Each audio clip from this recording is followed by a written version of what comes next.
Daily మందు తీసుకునే వాళ్ళు జిమ్కి వెళ్ళడం, వాకింగ్ చేయడం చేసేయడం వల్ల ఆరోగ్యంగా ఉన్నాం అనుకుంటారు. కాకపోతే ఎక్సర్సైజ్ ఎలాంటిది చేస్తున్నారు అన్నది వెరీ వెరీ ఇంపార్టెంట్. రన్నింగ్ కానీ, జాగింగ్ కానీ, జంపింగ్ కానీ, వాస్కులేచర్ కనుక హై ఇన్ఫ్లమేషన్ ఉన్నప్పుడు కార్డియాక్ అరెస్ట్ లాంటివి అయ్యే ఛాన్సెస్ చాలా ఎక్కువ ఉంటాయి. సెకండ్ థింగ్ చెక్ చేసుకోవాల్సింది వైటమిన్ B12 లెవెల్స్ ఎలా ఉన్నాయి. లెమన్ కన్సంప్షన్ అనేది రోజు ఉండాలి. లిక్కర్ తీసుకునే టైంలో చికెన్, మటన్, ఫిష్, ప్రాన్స్ ఏదో ఒకటి తీసుకుంటారు. వీటిలో ఏది బెటర్? మనం పార్టీకి వెళ్తున్నామని తెలిసినప్పుడు ఫస్ట్ ఎంత మనం అనుకున్నా కూడా కంట్రోల్ కాని పరిస్థితి. అలా అనుకోవడానికి లేదండి, బికాజ్ వాళ్ళకి డిహైడ్రేషన్ ఇష్యూస్ ఉంటాయి. అలాంటప్పుడు ఏం చేయాలి? సో డెఫినెట్ గా లిక్కర్ తీసుకున్నప్పుడు హైడ్రేషన్ అనేది వెరీ ఇంపార్టెంట్. తీసుకునే మీల్ లిక్విడ్ మీల్ అయితే better. Alcohol not only anti oxidant పరంగా కాకుండా జెనెటికల్ గా DNA లో చేంజ్ వచ్చి క్యాన్సర్ కాజ్ చేసే అవకాశాలు చాలా ఉంటాయి.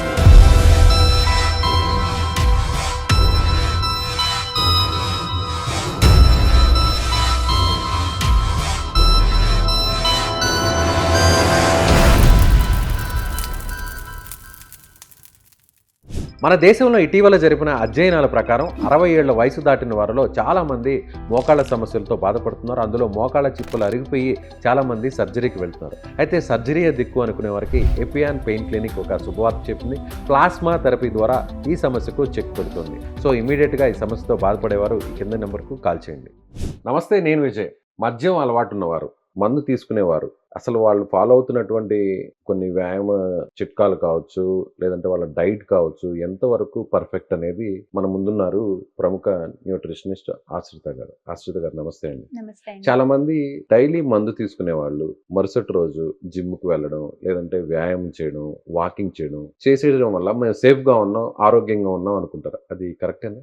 ఎస్, వ్యాయామం చేయడం అనేది వెరీ గుడ్ ఆప్షన్. అది ప్రతి ఒక్కళ్ళు చేయాల్సిందే. ఆల్కహాల్ తీసుకునే వాళ్ళు ఎక్సర్సైజ్ చేస్తే అట్లీస్ట్ ఫ్యాట్ ఏదైతే ఉంటుందో దాన్ని అట్లీస్ట్ బర్న్ చేసిన వాళ్ళు అవుతారు. కాకపోతే ఆల్కహాల్ తీసుకునే వాళ్ళు రోజు ఎక్సర్సైజ్ ఎలాంటిది చేస్తున్నారు అన్నది వెరీ వెరీ ఇంపార్టెంట్. అంటే ఎలాంటివి మేడం? రన్నింగ్ కానీ, లేకపోతే జాగింగ్ కానీ, జంపింగ్ కానీ, మనకి జిమ్ లో కూడా హై ఇంటెన్సిటీ వర్కౌట్స్ ఉంటాయి. ఒక 30 సెకండ్స్ సివియర్ ఎగ్జర్షన్ ఉంటుంది, మళ్ళీ ఒక 10 సెకండ్స్ బ్రేక్ ఉంటుంది, మళ్ళీ 30 సెకండ్స్ ఎగ్జర్షన్ ఉంటుంది. ఇట్లా ఇంటర్వెల్ ట్రైనింగ్ అంటారు. ఇట్లాంటి హై బౌట్స్ ఆఫ్ ఎక్సర్సైజ్ చేసినప్పుడు you should always check your parameters. అసలు ఇన్ఫ్లమేటరీ మార్కర్స్ ఎలా ఉన్నాయనేది ఖచ్చితంగా చెక్ చేసుకునే అలాంటి ఎక్సర్సైజెస్ చేయాల్సిన అవసరం ఉంటుంది. ఎందుకంటే జనరల్ గా ఆల్కహాల్ కన్స్యూమ్ చేసుకున్నప్పుడు it is very inflammatory.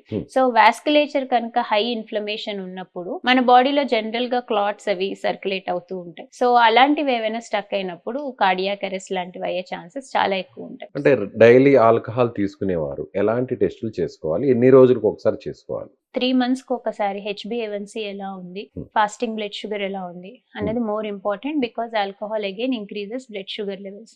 Then second thing check చేసుకోవాల్సింది వైటమిన్ B12 లెవెల్స్ ఎలా ఉన్నాయి. వీళ్ళకి డిహైడ్రేషన్ ఎక్కువ ఉంటుంది కాబట్టి B12 బి వైటమిన్ డెఫిషియన్సీ ఉండే ఛాన్సెస్ చాలా ఎక్కువ ఉంటాయి. వైటమిన్ C కన్సంప్షన్ అనేది రెగ్యులర్ గా ఉండాల్సిందే. అంటే వైటమిన్ C సప్లిమెంట్ రూపంలో అవసరం లేదు, ఫ్రూట్స్ అండ్ వెజిటేబుల్స్ తో పాటు లెమన్ కన్సంప్షన్ అనేది రోజు ఉండాలి. సో దట్ వాళ్ళకి డిమాండ్ ఫర్ యాంటీ ఆక్సిడెంట్స్ అనేది ఎక్కువ ఉంటుంది, because alcohol again causes oxidative stress in the body. So కాబట్టి యాంటీ ఆక్సిడెంట్ రిక్వైర్మెంట్ చాలా ఎక్కువ ఉంటుంది. అలాగే మద్యం సేవించేవారు, అంటే కొంతమంది డైట్ ను కూడా ఫాలో అవుతుంటారు, అసలు ఎక్కడ కూడా కార్బోహైడ్రేట్స్ ని తీసుకోకుండా ఉంటారు, ఓన్లీ లిక్కర్ మాత్రమే తీసుకుంటుంటారు, అందులో వెజిటేబుల్స్ అవన్నీ తీసుకొని మేమంతా పర్ఫెక్ట్ గా ఉన్నాం అనుకుంటారు. లిక్కర్ లో brandy or whisky or beer any, అందులో కార్బోహైడ్రేట్స్ ఎంతవరకు ఉంటాయి, దేంట్లో ఎక్కువ ఉంటాయి? ఆల్కహాల్ లో మీకు 1 ml కి 7 kcal వస్తాయి. So these are simple carbohydrates. మీరు ఆల్కహాల్ కన్స్యూమ్ చేస్తున్నారంటే డైట్ లో కార్బోహైడ్రేట్స్ తీసుకున్నా తీసుకోకపోయినా మీ శరీరానికి అయితే కార్బోహైడ్రేట్స్ అందుతున్నాయి. అండ్ మీరు వెజిటేబుల్స్ అండ్ ఫ్రూట్స్ తీసుకుంటుంటే కొంచెం హెల్ప్ చేస్తున్నారు బాడీకి. But again as I was telling you, alcohol not only anti oxidant పరంగా కాకుండా జెనెటికల్ గా DNA లో చేంజ్ వచ్చి క్యాన్సర్ కాజ్ చేసే అవకాశాలు చాలా ఉంటాయి. సో కొంతమంది, అంటే ఇప్పుడు మీరు కంపేర్ చేస్తే రెడ్ మీట్ ని ఆల్కహాల్ ని కంపేర్ చేస్తే దేంట్లో కార్బోహైడ్రేట్స్ ఎక్కువ ఉంటాయి? మీట్ లో మీకు రెడ్ మీట్ లో ఉండేది సాచురేటెడ్ ఫ్యాట్ అండి. దాని వల్ల మీకు లిపిడ్ లెవెల్స్ పెరిగే అవకాశాలు చాలా ఎక్కువ ఉంటాయి. రెడ్ మీట్ లో మీకు ఆక్సిడేటివ్ స్ట్రెస్ కూడా ఎక్కువ, ఇన్ఫ్లమేటరీ కాంపౌండ్స్ చాలా ఎక్కువ ఉంటాయి. Coming to alcohol, alcohol is pure carbohydrate and equivalently inflammation cause చేస్తుంది. ఆల్కహాల్ కూడా ఆక్సిడేటివ్ స్ట్రెస్ రిలీజ్ చేస్తుంది. So both are bad for your health. రెండు రెండు. లిక్కర్ తీసుకునే టైంలో చికెన్, మటన్, ఫిష్, ప్రాన్స్ ఏదో ఒకటి తీసుకుంటారు. వీటిలో ఏది బెటర్? రెడ్ మీట్ అవాయిడ్ చేయడమే better. Hmm. And coming to fish is to certain extent much better option. Hmm. దీనికంటే కూడా సాలడ్స్ తీసుకోగలిగితే బెటర్, Hmm. బికాజ్ అందులో నుంచి మనకి కొంచెం ఫైబర్ వెళ్తుంది. కానీ మీరు అడిగిన ఆప్షన్స్ అన్నిట్లలో fish is the better option. Parties జరుగుతుంటాయి జనరల్ గా రేర్ ఇప్పుడున్న కల్చర్ లో, ఇప్పుడున్న Hmm. సిచ్యువేషన్ లో, లైఫ్ స్టైల్లో ఎంత మనం అనుకున్నా కూడా కంట్రోల్ కాని పరిస్థితి. అలాంటి టైంలో ఆల్కహాల్ తీసుకుంటూ నాన్ వెజ్ తింటూ ఉంటారు. అలాంటప్పుడు ఏం చేయాలి? ఫస్ట్ మనం పార్టీకి వెళ్తామన్న విషయం మనకు ఆల్రెడీ ప్లాన్ చేసే ఉంటుంది కాబట్టి పార్టీకి వెళ్లే ముందు మీల్ హెల్దీగా తినండి. Hmm. సో ఈట్ ఒక గుడ్ బౌల్ ఆఫ్ సాలడ్ తినండి. Hmm. ఆ రోజు మొత్తంలో ఫ్రూట్స్ ఉండేలా చూసుకోండి. దాని తర్వాత ఎక్సర్సైజ్ ఖచ్చితంగా ఉండేలా చూసుకోండి. Preparing for party is much better. అంటే మనకి పార్టీలో ఏముంటుందో తెలియనప్పుడు, మనం పార్టీకి వెళ్తున్నామని తెలిసినప్పుడు ఫస్ట్ పార్టీకి వెళ్ళడానికి ప్రిపేర్ అవ్వండి. ఫ్రెండ్స్ తో కమ్యూనికేట్ అవ్వడానికి ఎక్కువ ప్రిఫరెన్స్ ఇస్తే తినడానికి తక్కువ ప్రిఫరెన్స్ ఆటోమేటిక్ గా వస్తుంది. రెండోది, ఆల్కహాల్ లాంటి బెవరేజెస్ తోటి సైడ్ డిష్ గా నాన్ వెజ్ లాంటివి తింటున్నప్పుడు యాక్చువల్ గా దాని మీద ఎక్కువ హెర్బ్స్ జల్లుకుంటే మచ్ బెటర్. ఓకే. అంటే ఇప్పుడు మీరు ఫిష్ ఇందాక చెప్పుకున్నాం, మనం గ్రిల్డ్ ఫిష్ తీసుకున్నారనుకోండి, దాని మీద ఇప్పుడు హెర్బ్స్ ఆరిగానో, రోజామేరీ ఇలాంటివి కూడా అవైలబుల్ ఉంటున్నాయి. సో గ్రిల్ ఫిష్ మీద కొంచెం ఆరిగానో లాంటిది జల్లుకుంటే that will enhance the anti oxidant properties. So when you're eating anything which is grilled or tandoori కానీ అలాంటివి తిన్నప్పుడు దానిపైన హెర్బ్స్ లాంటివి జల్లుకుంటే మనకి దాని ఆక్సిడేటివ్ ఎఫెక్ట్ అనేది కొంచెం తగ్గుతుంది. అలాగే లిక్కర్ తీసుకునేవారు. లిక్కర్ తీసుకున్న తర్వాత చాలు ఈ రోజు నేను లిక్కర్ తీసేసుకున్నాను, ఇంకా ఫుడ్ ఏం అవసరం లేదు, సో ఇప్పటికే నేను కార్బ్ ఎక్కువ తీసేసుకున్నాను, సో ఇది చాలు, ఇది వేస్ట్ అనుకోవడం కరెక్టేనా? అలా అనుకోవడానికి లేదండి, బికాజ్ వాళ్ళకి డిహైడ్రేషన్ ఇష్యూస్ ఉంటాయి. సో ఎప్పుడైనా సరే ఎంటీ స్టమక్ మీద లిక్కర్ తీసుకున్నా, ఎక్కువసేపు ఎంటీ స్టమక్ తో ఉన్న ఎసిడిటీ ఇష్యూస్ వస్తాయి, అల్సర్ ఫార్మేషన్ ఛాన్సెస్ చాలా ఎక్కువ ఉంటాయి. సో డెఫినెట్ గా లిక్కర్ తీసుకున్నప్పుడు హైడ్రేషన్ అనేది వెరీ ఇంపార్టెంట్. సో తీసుకునే మీల్ లిక్విడ్ మీల్ అయితే బెటర్. ఒక మంచి సూప్ కానీ, లేకపోతే సూప్ విత్ వెజిటేబుల్స్ అన్ని యాడ్ చేసుకుని ఒక లిక్విడ్ డైట్ లాంటిది ఫాలో అయితే డిహైడ్రేషన్ ఉండదు and at the same time effect of liquor ని కొంచెం తగ్గించవచ్చు.